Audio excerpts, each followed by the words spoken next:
last week on Legally Kidnapped. Good evening. Our top story this week. Our friends at govabuse.org holds a nationwide protest against the child protective industry and family court corruption, with people from 44 states coming out in support of family rights from all across the USA. In Connecticut this week, the child protective industry claims it wants to get 1,400 children out of residential institutions and back with their families or into foster care, and residents in one neighborhood, citing safety concerns, calls for the closure of one group home anyway. In Florida, the head of the child protective industry in Miami quits her job. CPS agents find that Casey Anthony failed to protect little Kaylee and put her on the child abuse registry. And the state brags like hell, claiming to have adopted out 14,000 foster kids in the last 4 years. In California, the Los Angeles County child protective industry is still refusing to hand over documents to county investigators related to the deaths of children under their watch. Tennessee is expecting a surge in child abuse hotline calls due to kids going back to school. In Illinois, adoptive parents are forced to give up the custody of their adopted kids just to get them the mental health care that they think they need. And the state passes a mandated reporter law requiring abortion clinics such as Planned Parenthood to report suspected sexual abuse of children. The American Psychological Association reports that kids see more sex on TV than anywhere else. The state of New Hampshire has been cheaping out on foster kids in group homes by underfunding the facility so much that one was forced to resort to a food pantry to feed the kids. In Maine, 2 lawyers are calling for transparency in their highly secretive CPS agency after a mother who is suffering from depression lost custody of her son, and a video is released to the public regarding a Maine eligibility worker who ignored claims of illegal activities during secretly taped sessions with a Medicaid applicant. In Nebraska this week, family advocates are saying that the state CPS agents are stealing too many kids for frivolous reasons. The child advocacy group that is suing Oklahoma claims that children are abused in that state's foster care system at 4 times the federal standard, and a judge gives Oklahoma DHS more time to cover their tracks by delaying the trial until February. A study from Texas finds that most kids' bag lunches will end up at unsafe temperatures before it's eaten, allowing harmful bacteria to thrive, which could make your kids sick. The United States is disputing reports that the CIA's drone program has killed hundreds of civilians in Pakistan, including more than 160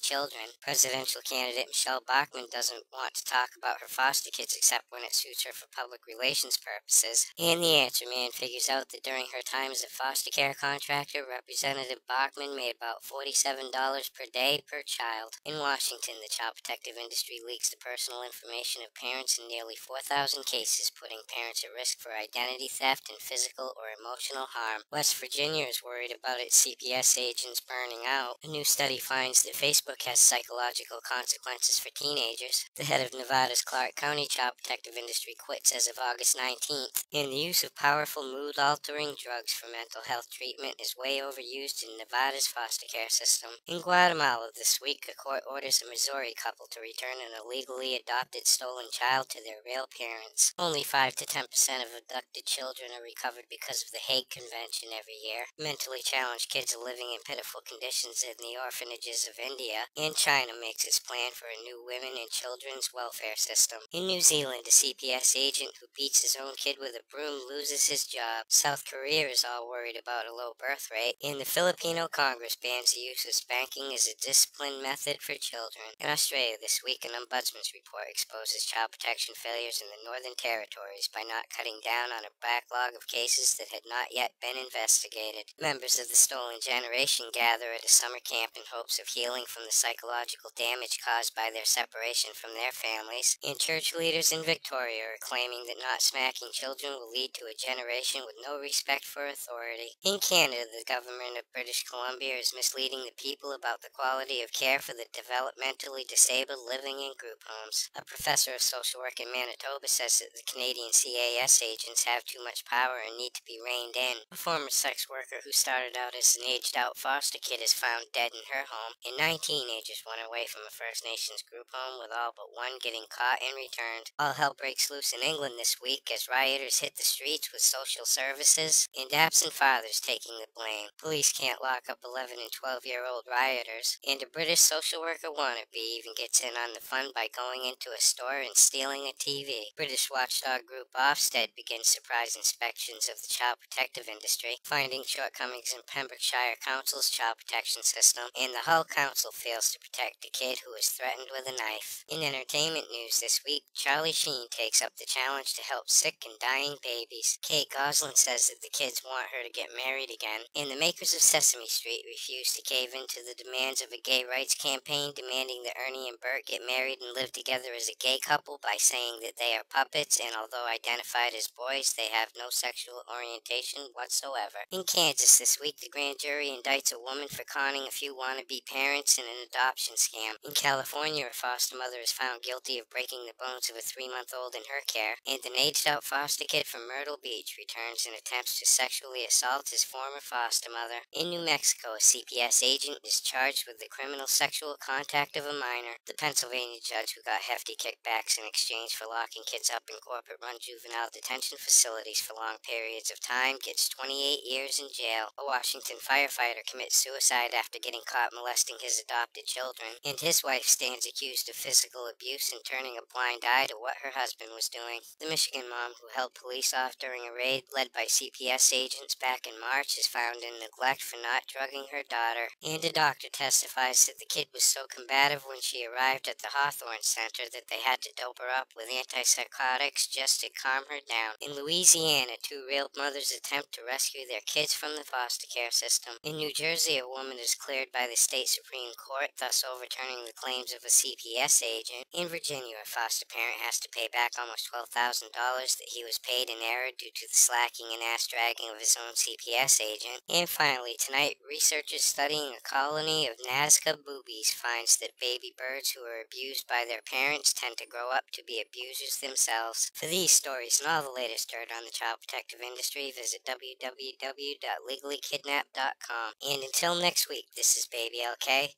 over and out.